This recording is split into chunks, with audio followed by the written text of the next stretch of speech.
And move to Europe, where a three-day truce ordered by Russian President Vladimir Putin has officially taken effect.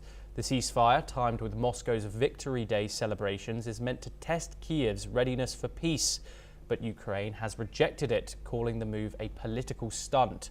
Kiev continues to push for a longer 30-day ceasefire, an idea first proposed by the United States and backed by Ukrainian President Volodymyr Zelensky. Russia has not formally responded, only insisting enforcement mechanisms are still lacking.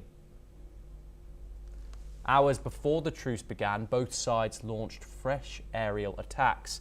Russian airports shut down temporarily, and at least 2 people were killed in Ukraine. Despite the ceasefire order, the Kremlin warns it will retaliate if Ukraine fires during the truce.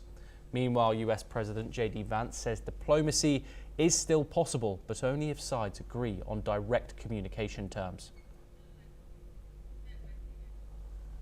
Moving on once again, Chinese President Xi Jinping has landed in Moscow for high-stakes talks with Russian President Vladimir Putin.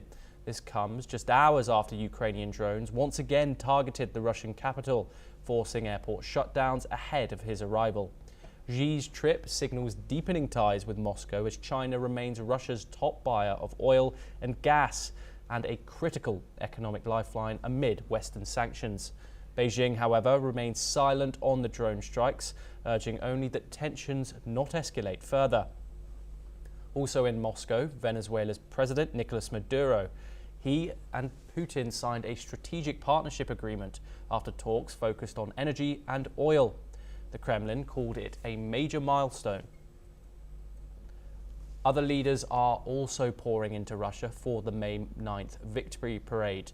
That includes Cuban President Miguel Diaz-Canel, Brazil's Lula da Silva, and Serbia's Alexander Vučić, who was briefly delayed in Baku due to regional airspace closures linked to the drone attacks. Moscow, now the stage for growing anti-West alliances, is rolling out the red carpet. We are joined by Jim Rice, Professor of International Law, located in Vigan, the Philippines, to discuss this story in more detail. Jim, thank you for joining us. When Russia last declared a ceasefire, Jim, on its own accord, it was on Easter, and then there came multiple violations from both sides. Accusations of these violations. Do you think this one is going to last, this 3-day ceasefire? Thanks for having me on. I think almost certainly this ceasefire will not last. Putin has broken almost all of the ceasefires that they have called for, and I believe that this particular ceasefire, coinciding over their Victory Day celebrations in Moscow and the military parade in front of the Kremlin, is really designed to try and avoid the possibility of any kind of military strike or a drone strike on Moscow during that parade. I would point out, however, that such a military parade is a legitimate military target. So yeah, to answer your question briefly, I would say it's almost certainly the ceasefire will be broken, certainly on Putin's part. Jim, plenty of world leaders, plenty of powerful people in Moscow for the next few days. The Kremlin showing it still has presence on the international stage. The main one, of course, being China's Xi Jinping. What are your thoughts on the convening of all these anti-West powers? Well, you read out a list of a fairly spotty group of nations: Venezuela, Cuba, perhaps Nicaragua is in there as well. And of course, the exception to this marginal list would be Xi Jinping of China. And I think it must be noted that Xi Jinping has been supporting Russia with sanctions busting, as well as non-military and military aid. Yes, and do you see, obviously, the ceasefire is meant to last 3 days.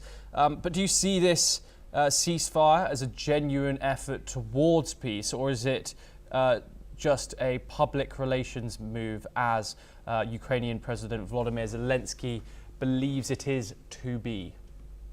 Most certainly, it's a public relations ploy. It's a very cynical one as well. I note that Putin's strikes over the past several months have been almost exclusively on civilian targets, including these massive glide bombs as well as their drone attacks. So it's a cynical ploy on the part of Russia. Yes, I just want to get your reaction as well to these recent strikes that Kiev claims on the region of the Sumy. Not high hopes for this proposed ceasefire proposed by Vladimir Putin. Well, again, when you mention Sumy, I think of just a few weeks ago when Russia launched this massive attack against civilians in Sumy, killing scores of people, and they obviously haven't changed their tactics, and they continue to do this. And again, if they really wanted peace, it would be easy for Russia to do. Peace could be done within a day. At this point, I think even J.D. Vance has become slightly frustrated because he himself has said that Russia is expecting too much, and indeed they are.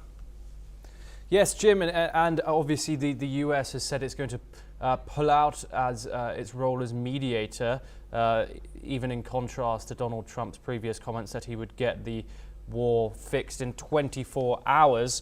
What has been your view on the US's recent diplomatic moves in regards to this conflict in specific? Well, it's been really a tragedy. I noticed that yesterday, former President Joe Biden gave an interview, the first one since leaving the president's office. He gave an interview with the BBC, and he correctly described the situation of the Trump administration as modern-day appeasement. And indeed, I would agree with former President Biden on that. Jim Rice, thank you very much for your insight as always. We now move on once again